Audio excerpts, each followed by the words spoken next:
3 నెలల తర్వాత వచ్చి మామంటారేంటి? డబ్బులేంటి, రిజిస్ట్రేషన్స్ ఏంటి, ఏం మాట్లాడుతున్నారు?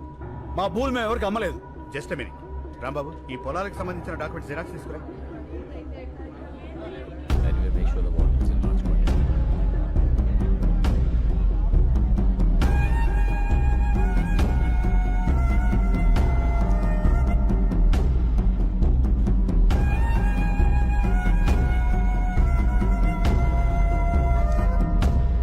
అమ్మకుండానే వేరు ముద్రలు వేసారా? ఇవిగో రిజిస్ట్రేషన్ జిరాక్స్ కాపీస్.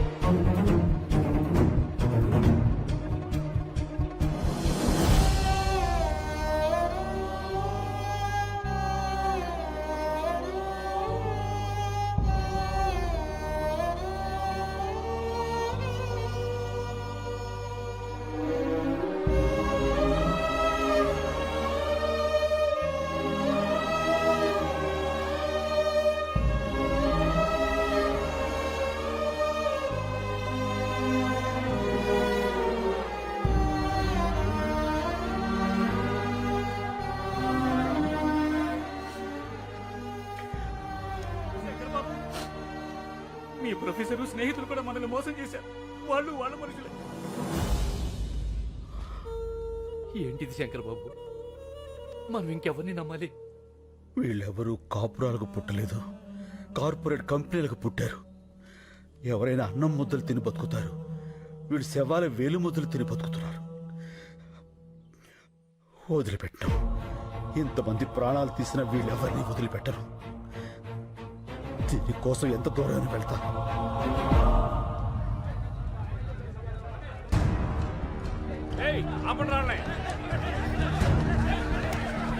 ఏంటండి ఇది? మేము రౌడీలం కాదండి, రైతులం. మా ప్రాబ్లంని కలెక్టర్ గారికి చెప్పుకోనివ్వండి. సార్ సార్ సార్ ఒక్క నిమిషం ప్లీజ్, మా కోసం. ఒకళ్ళు రండి. వదలండి సార్, మేమంతా నీరు రైతులం. ఆ మల్టీనేషనల్ కంపెనీ వాళ్ళు వచ్చి మా ఊళ్ళో చదువుకున్న వాళ్ళ కనిపిస్తున్నాం. ఇది లంచ్ అవర్ అని తెలీదా? ఈ లంచ్ అవర్లు మనకిచ్చిందే రైతులు సార్. అందులో ఒక్క నిమిషం వాళ్ళ కోసం ఇవ్వలేరా? ఓకే, మీ ప్రాబ్లమ్స్ అన్ని ఓ పేపర్ మీద రాసి అందరి సిగ్నేచర్స్ తీసుకుని ఆఫీసులు ఇచ్చేయండి. నేను వచ్చి చూస్తాను. సార్ అవుతారు నీకు ఒక ఊరి వాళ్ళం సార్. ఇప్పుడు హైదరాబాద్ లోనో వైజాగ్ లోనో మంచి లైఫ్ ఉందంటే వెళ్ళిపోతావు కదా. మార్చుకుంటే మారిపోయే ఊరు, దానికోసం లైఫ్ ఏదో పాటు చేసుకుంటావు పో. సార్ మనం అమ్మ దగ్గర ఉండకపోవచ్చు, కానీ అమ్మ కడుపుని మించిన అడ్రస్ ప్రూఫ్ మరొకటి లేదు. ఊరు కూడా అంతే సార్, తల్లి గర్భం మారదు. ఇప్పుడు ఏం కావాలి? మా ఊరు మాకు కావాలి, మా చెవులు మాకు కావాలి. ఆ కార్పొరేట్ కంపెనీ వాళ్ళు మనుషులు చంపి మరీ వేలు ముద్దలు తీసుకున్నారు. వాళ్ళే చంపారంటే సాక్ష్యం ఏంటి? మా నాన్న శవం. మా నాన్న SSLC చదివాడు సార్, దానికి సంబంధించిన సర్టిఫికెట్లు ఇవి. వేలు ముద్ర వేయాల్సిన అవసరం ఆయనకేంటి? ఇంతకన్నా సాక్ష్యం ఏం కావాలి సార్? చూడు, నిన్ను ఆ కార్పొరేట్ అగ్రవాల్ దగ్గరికి తీసుకెళ్తాను, చెక్కిస్తారు, సెటిల్ అయిపో. అన్నం తినేవాడు ఎవడో ఇలా మాట్లాడ్డు. గడ్డి తినాలన్న రైతు కావాలి సార్. చంపేస్తా. చెల్లిలా తోడబుట్టిందా నీలాగే ఊరికి పుట్టిందా? నాలికి నరం లేకపోయినా మాటకు సంస్కారం ఉండాలి, నేర్చుకో. కాకి కాలనే పట్టుకుంటావా? నీలాంటి రైతుల్ని రెచ్చగొట్టడం, బుజ్జగించడం రెండు తెరికే. సార్ ఏంట్రా అది? అవి అవి మా నాన్న ఒరిజినల్ సర్టిఫికెట్స్ రా. మనిషిని చంపేశారు, చదువులు కూడా చంపేస్తారా? పాపరా. అందుకే ఈ రోజుల్లో జిరాక్స్ బతుకులు బతకాలి. ఒరిజినల్ గా ఉంటే ఇలాగే కాలిపోతాం. పోలీసు వాళ్ళ కుక్కలకు కూడా మేము విలువిస్తావురా, కానీ నువ్వు ఆ కార్పొరేట్ కంపెనీల కాపల కుక్కవి. ఆ యూనిఫామ్ తీసేసి వెళ్ళి వాళ్ళ యూరియస్ క్లీన్ చేసి.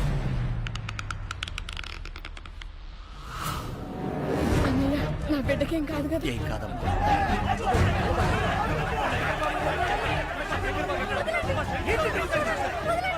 బాబు, నా కొడుకు చికిత్సలయ్యా, ఈ కాలు పట్టుకుంటాను.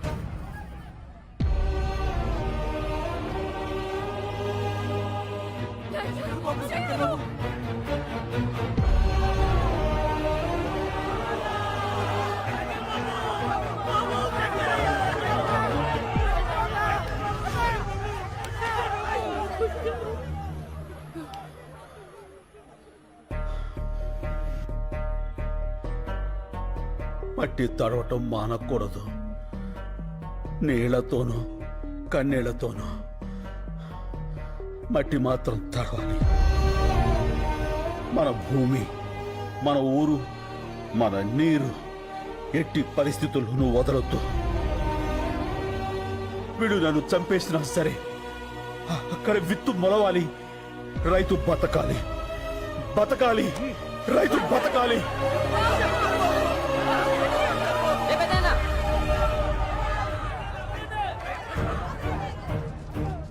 చూడండి, ఆ ఎదలకు ఏడుపు వినపడదు. అది వినిపించడానికి మీడియా ఉంది. అదంటే చిన్న ఛానల్, ఎవరికి తెలియదు. పెద్ద పెద్ద ఛానల్స్ ఉన్నాయి, పెద్ద పెద్ద న్యూస్ పేపర్లు ఉన్నాయి. నెంబర్లు ఇస్తాను, వాళ్ళ కాంటాక్ట్లోకి వెళ్ళండి. లేదంటే శంకర్ని చంపేస్తాను. బాబు ఆ నెంబర్లు ఇవ్వయ్యా. దినప్రభా. నమస్కారం అండి, నేను నీరూరు రైతులు మాట్లాడుతున్నాను. చెప్పండి, ఏమైనా జరిగిందా? మా శంకరాన్ని అన్యాయంగా అరెస్ట్ చేశారండి. ఈ రోజుల్లో మాక్సిమం అరెస్టులన్నీ అన్యాయంగానే జరుగుతున్నాయి. ఏదన్నా ఇంట్రెస్టింగ్ న్యూస్ ఉంటే చెప్పండి. ఇంట్రెస్టింగ్ అంటే ఏంటండి? జనానికి కావాల్సినవి. రైతు సమస్యలు జనానికి అక్కర్లేదా అండి? ఎవడికి కావాలయ్యా? సమస్య కూడా స్పైసీగా ఉండాలి. మంత్రి గారి ఇంటి మీద రాళ్ళేయండి, గంటకోసారి టెలికాస్ట్ అవుద్ది. రైతులందరూ కలిసి రైలు తగలబెట్టండి, 10 నిమిషాలకోసారి టెలికాస్ట్ అవుద్ది. రైతులకు అలాంటివి రావే. మీకు ఏదొచ్చో అది చెయ్యండి అయ్యా. అయ్యా, లాకప్లో శంకర్ని ఏ క్షణంలో అయినా చంపేయచ్చు. అదే కానీ జరిగితే ఫస్ట్ మాకే చెప్పండి. మీకు ఏ రేంజ్లో పబ్లిసిటీ ఇస్తామో చూడండి. మనం భూముల్ని కాపాడుకోవాలి, శంకర్ బాబుని కాపాడుకోవాలి.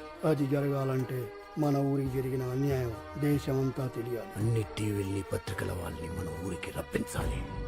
భూమిని నమ్మిన వాడి ఎడుపు భూమంతా వినపడాలి. అది జరగాలంటే మనం అనుకున్నదే చేయాలి. వాళ్ళ దృష్టిలో రైతు చేతకాని వాడే కావచ్చు, కానీ చావ చచ్చిన వాడు మాత్రం కాదు. ఆ రోజు వాళ్ళు తీసుకున్న నిర్ణయం మాస్ సూసైడ్, ఆత్మహత్యలు. నా పేరు రాజు, డిటీవీ రిపోర్టర్ని. ఆ సంఘటన రికార్డ్ చేసింది నేనే. ఆ రాత్రి వాళ్ళు వచ్చి బాటిల్ కంపెనీ ఏరియాకి నన్ను తీసుకెళ్లారు. ఏమండి, వద్దండి, ఇది కరెక్ట్ కాదండి. మీకు దండం పెడతా, నా మాట వినండి. మా మతంలో ప్రాణం తీయటం, ప్రాణాలు తీసుకోవటం రెండు పాపమే, కానీ తప్పదు. మా ఊరి గురించి చావు తప్ప ఏదీ చెప్పదు. ఈ నీళ్లలో మా నెత్తురు కలుపుతున్నాం. ఫ్యాక్టరీనే మొదలైతే మీరు తాగేది రంగు నీళ్లు కాదు, ఆ రక్తపు నీళ్లు. మా శంకరాన్ని విడిపించండి, మా భూముల్ని మాకిప్పించండి. మా కన్నీళ్లను కూల్ డ్రింక్ లాగా మే ఫ్యాక్టరీని ఆపించండి. ఇది మా చివరి కోరిక. కోత కోసి రైతుకు సహాయం చేసి కొడవలి పీక కోసి సహాయం చేస్తుంది.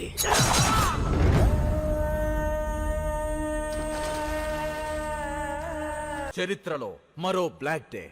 అసెంబ్లీ, పార్లమెంట్ మౌనం పాటించాయి. తీర్పు వెలువడే వరకు నీరూరులో కోలా ఫ్యాక్టరీ పనులు నిలిపివేయాలని కోర్టు ఆదేశించింది. జరిగిన పరిణామాల మీద నివేదిక తయారు చేసే బాధ్యత కృష్ణమూర్తి కమిటీకి అప్పగించింది. శంకర్ని విడుదల చేసింది. చనిపోయిన గ్రామస్తులు 6గురికి ప్రభుత్వం ప్రకటించిన 25 లక్షల ఎక్స్గ్రేషియాని గ్రామస్తులు తిరస్కరించారు. ఆ ఊరంతా కలిసి ఒక నిర్ణయం తీసుకుంది. కేసు తేలే వరకు మగవాళ్ళెవ్వరూ ఆ ఊరిలో ఉండకూడదని. నీరూరు తరపున కోర్టులో పోరాడే బాధ్యతని శ్రీ శంకర్ గారికి అప్పచెప్పింది. కేసు నడిపించడానికి కావలసిన ఆర్థిక వనరులు శంకర్కి సమకూర్చడానికి రాష్ట్రాలు దాటి, దేశాలు దాటి కూలి పనులకు మగాళ్లంతా వెళ్లిపోలో పోరాడుతున్నాడు. ఇది జరిగి 3 ఏళ్లైంది. లక్షల కోట్ల నల్ల డబ్బున్న ఒక మల్టీనేషనల్ కంపెనీతో వేల రూపాయలు చూడని రైతు పోరాటం ఇంకా జరుగుతూనే ఉంది. ఇప్పుడు ఆ నీరూరు యువకులు ఎక్కడున్నారో, ఎలా ఉన్నారో చూద్దాం. శంకరన్న, బాగున్నావా? నేను రహీంని. చెన్నై రైల్వే స్టేషన్లో కంపార్ట్మెంట్లు క్లీన్ చేస్తున్నానన్నా. తొందరగా కేసు గెలిపించన్నా. మన ఊరు వచ్చి వ్యవసాయం చేయాలని చాలా ఆశగా ఉందన్నా. శంకరన్న బాగున్నావా? నేను ఇక్కడే వైన్ షాప్లో పనిచేస్తున్నా, ముంబై.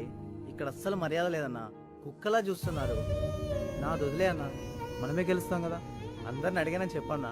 మా అమ్మకి అప్పుడప్పుడు ఫోన్ చేసి మాట్లాడుతుండన్నా. నువ్వు మాట్లాడితే తనకు ధైర్యంగా ఉంటుంది. అన్నా, నేను గోవిందప్ప కొడుకుని. ఇక్కడ డ్రైనేజీలు క్లీన్ చేస్తున్నా. మట్టి తీసుకుని చేతులతో కుళ్ళి కడుగుతుంటే ఏడుపు వస్తుందన్నా. ఊరొచ్చేయాలని ఉంది. తొందరగా కేసు గెలిపించన్నా. ఇది 4 లక్షల రూపాయల చెక్. ఇవి కేవలం డబ్బులు కావు.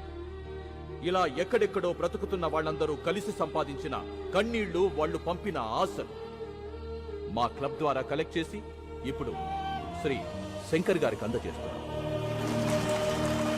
ఒక మాట, ఒక ఊళ్ళో మగాళ్ళందరూ అమ్మా నాన్నల్ని భార్యా బిడ్డల్ని అక్కా చెల్లెల్ని అందరినీ వదిలేసి ఎక్కడో బతుకుతున్నారంటే శంకర్ ఉన్నాడన్న ధైర్యం, ఆ మనిషి మీద వాళ్లకున్న నమ్మకం. Mister Shankar, please. ఆ కాగితాలు మీకు ఎప్పటికీ రావని చెప్పమన్నా మా అన్న. మీ డబ్బు మీరు తీసుకోండి. Hello sir. ఎక్కడికన్నా? పోలీస్ స్టేషన్కి. ఎందుకు? లొంగిపోతానురా. చాలా తప్పు చేశాను. ఆ శంకర్ గురించి తెలిసాక నేను ఇక్కడ ఉండటం కరెక్ట్ కాదు. హలో, ఏమైంది? ఓల్డేజ్ హోమ్లోకి రౌడీలు వచ్చి ముసలి కొడతారటన్నా. తిప్పరా ఆటోని.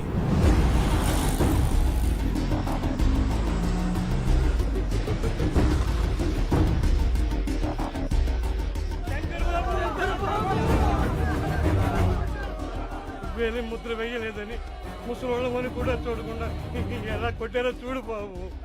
అంబులెన్స్ ఫోన్ చేశారా? మళ్ళీ అంబులెన్స్ ఫోన్ చేయి.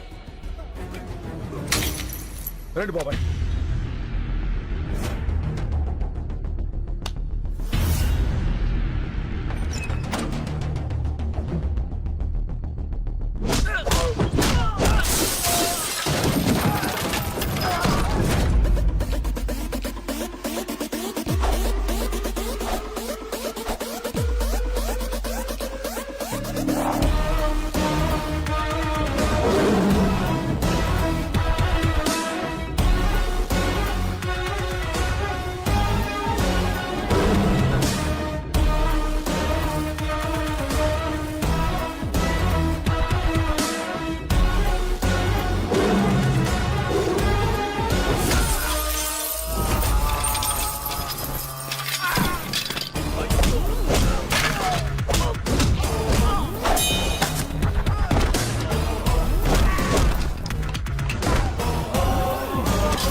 అంబులెన్స్.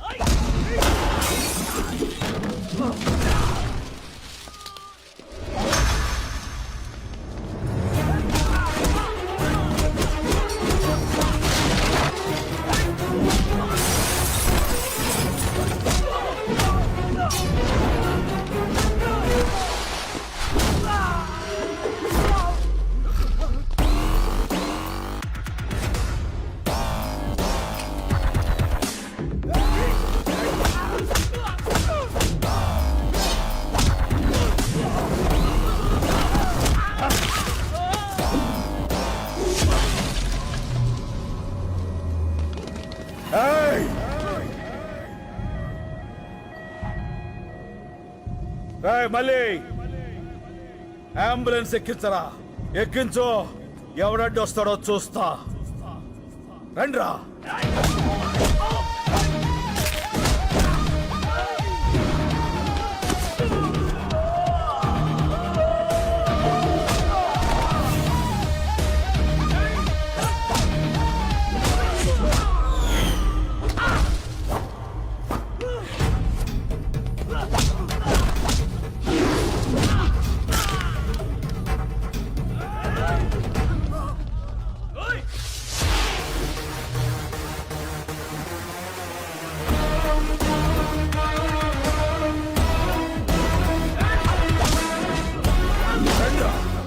రండి రండి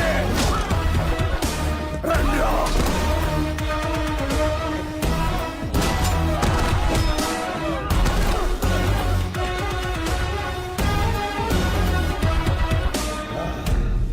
అన్నా, మనకెందుకన్నా ఈ గొడవలు?